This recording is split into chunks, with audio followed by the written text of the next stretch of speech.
Good day, my fellow students. We are the Supreme Student Government, and we're here to explain the proper garbage disposal and give more information about this. Because this is one of our platform which entitled as Hello Pera, Goodbye Basura. So first, let's talk about the meaning of MRF. Ano nga ba ang MRF?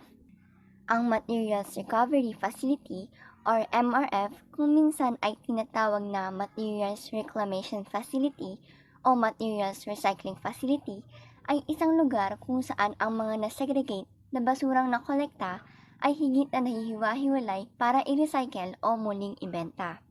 Ang basurang ito ay karaniwang pinaghihiwalay sa iba't ibang uri ng mga basura tulad na lamang ng papel, plastic, face mask, mga bote at iba pa.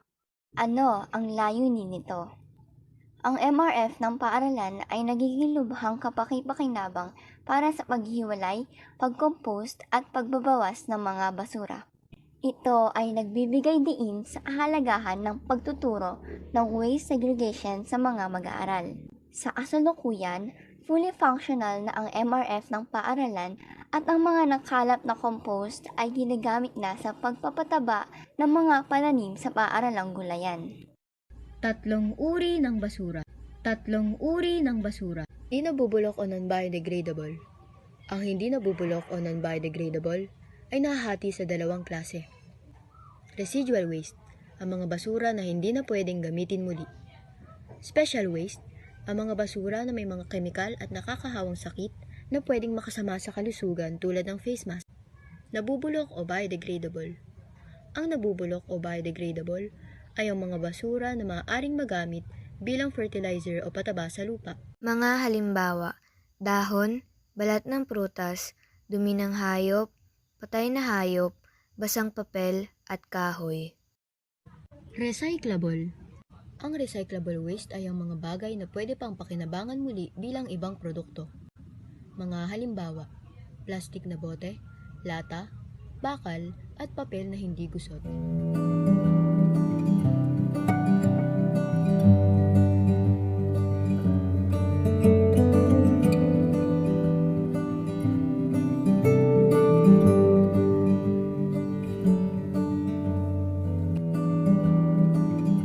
At ngayon naman po ay dadako tayo sa 4 na hakbang sa pagtapon ng basura.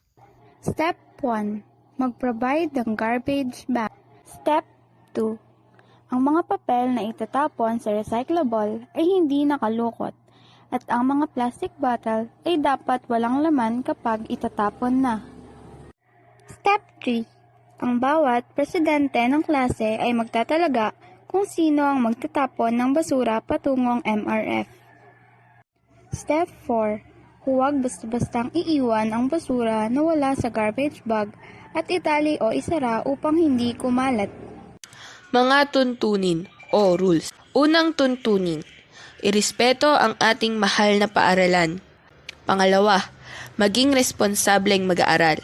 Pangatlo, dapat alam ang tamang pagtatapon ng mga basura. Pang-apat, panatiling malinis at maayos ang ating paaralan. At panglima, mahalin at pahalagahan ang ating kapaligiran.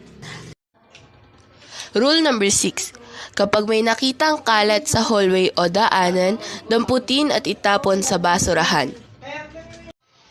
And this is where the presentation of the SSG ends. We asked for your cooperation on this project. Thank you very much.